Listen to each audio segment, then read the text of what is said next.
Good afternoon, everyone. Let me start with the simple question. What if we could simplify LPWA connectivity with just one module? One small, powerful solution that can bridge the gap across applications and region. I'm Suman Thapa, Senior Product Engineer at Murata Electronics, and it's a pleasure to be here in front of you at the Things Conference. And for the next 10 to 15 minutes, we are going to explore exactly how we can make that what-if a reality. Murata is in this LoRaWAN ecosystem almost from the beginning, contributing our core value, which is providing module solution, enabling our customer to quickly bring their product to the market. So these are the examples of the product that we have been delivering. And what is common across this kind of product is OpenMCU. For those who are wondering what is OpenMCU, so actually these are the module where you will find a host MCU inside the module, and you can use it for your application firmware plus other protocol stacks and other layers. While we were focusing more and more on the OpenMCU platform, so there were other kind of a customer group who were encountering different kind of challenges. Some of the customer, they needed a fully LoRaWAN certified module because they didn't want to manage the complex LoRaWAN protocol. And some customer, they already had their existing host MCU and they wished to stay on the same ecosystem. Some of the customer, they were from the proprietary protocol background and they wanted to have an easy pathway for migrating to the LoRaWAN ecosystem, and some customer, they were trying to develop a dual protocol device, for example, LoRaWAN and Sigfox, and they wanted to have a single SKU with which they can develop such kind of product.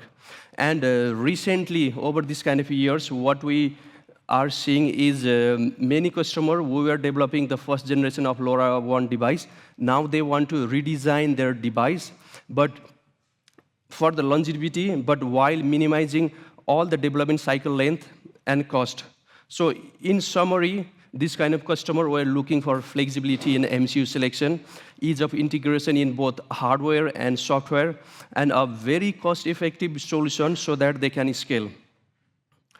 Considering these kind of things, so Murata, we decided to launch a new variant of module so that they can overcome this kind of challenge, and this product is called Type 2 GT Modem E. Actually, this Type 2 GT Modem E is a combination of LoRa Basics Modem E firmware, which is developed by Semtech, and plus the Type 2 GT radio module developed by Murata. So to understand this concept, we need to understand these two elements separately. So starting with the 2GT radio module, actually this Type 2 GT radio module is a multi-band LoRa connectivity module with a compact size of 9.98 into 8.7 millimeter. And within this compact size, it features LR1121 LoRa Connect chipset, which offers LoRa and LR-FSSS modulation over sub-gigahertz band, 2.4 gigahertz band, and satellite S-band. It also features temperature-compensated crystal oscillator for maximum frequency accuracy and reliability. Also, we also provide the matching circuit so that you can already have the optimized RF performance. Also, there is a RF switch for managing the RF signal path. We have already obtained regulatory certificates for US, Europe, Canada, and Japan. And for device developer, this translates to reduced time to market, simpler device design, and lower development cost.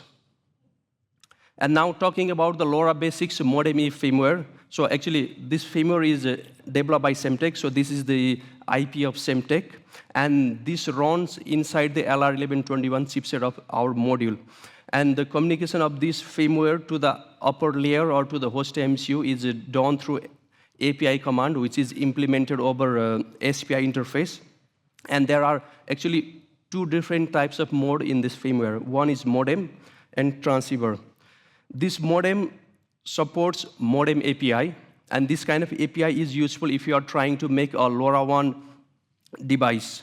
This modem API communicates with the LoRaWAN stack, and it supports different modulation or physical layers such as FSK, LoRa, LR-FSSS to transmit and receive the signal over sub-gigahertz and 2.4 gigahertz.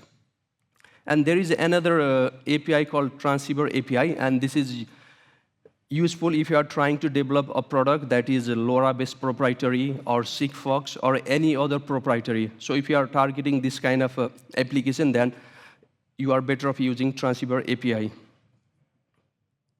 If we focus only on the LoRaWAN part, then this LoRa Basics Modem E firmware supports LoRaWAN 1.0.4 specification released by LoRa Alliance, and it supports all 3 device classes, A, B, and C. And what is important to note that is this firmware supports all the regional parameter defined by LoRa Alliance in the sub-gigahertz, plus also the regional parameter defined by Semtech in 2.4 gigahertz. Other features which it includes are multi-class B and C, relay in device, and also CSMA, which is a new technology introduced. The Type 2 GT Modem E is fully committed to reducing the development cost and eliminating the design complexity for LoRaWAN sensor or any kind of IoT sensor. And this is achieved through cost efficiency, simplicity, and flexibility. If we talk about the cost efficiency part, using this modular approach in your device design, your device will be able to go through simpler and fewer production steps, minimizing your production cost. And especially if you are talking about developing the LoRaWAN sensor or device, then you can optimize your bill of material cost by simply using a lower cost, small memory size application or host MCU. And also for the LoRaWAN device, you don't have to pay, no need to pay for an extra MCU just to run the LoRaWAN stack. This is better described in the next slide. Traditionally, all the UART-based LoRaWAN modem consist of a 2 chipset design. The design includes a LoRa transceiver and a separate MCU. So this separate MCU is dedicated just for running the modem firmware, which includes the LoRaWAN stack. But with the Type 2 GT module, instead of requiring a separate MCU to run this LoRaWAN stack firmware, the module directly runs the modem firmware inside the LR1121 transceiver. This means that there is one less MCU to pay for you for all the LoRaWAN device maker, something that is particularly important if you are trying to keep your bill of material as low as possible. In addition to reducing the device cost, the Type 2 GT module brings further advantages. And one is simplified PCB design. So this module already integrates majority of the components that is required to design a sensor, which means there will be only a very fewer components that will be required in your final PCBA. This results in a much simpler PCB design compared to chip-on-board approach. And for developer, this translates into faster prototyping. On the software side, instead of managing the LoRaWAN protocol stack, so this kind of managing protocol stack is no longer a challenge. We provide easy-to-use API commands that handles the complexity for you. This also allows developer to focus only on the application layer, which is their job. So they don't have to focus on the protocols. And when it comes to flexibility, the Type 2 GT module truly stands out. Since this is a pure modem, it allows you to select the MCU that best fits your needs. Or also you can select the MCU that perfectly fits with your applications, ensuring optimal performance, and also from your preferred supplier or vendor. Additionally, this Type 2 GT module also offers a single SKU for diverse IoT product portfolio. Let's take an example to better understand this. Let's say I develop a LoRaWAN and Sigfox device. Is this Type 2 GT modem E right choice for me? The answer is yes. So for the LoRaWAN sensor, first you need to procure the Type 2 GT and the preferred MCU of your choice. And inside the host MCU, you need to generate the hardware abstraction layer. And also you need to implement the modem E driver. And you need to write your own application. And inside the application, you just need to enable the modem API. With this kind of step, you will be able to make a LoRaWAN sensor. And what about the Sigfox device? So to convert this kind of device design into a Sigfox, you will only need to go through two major steps.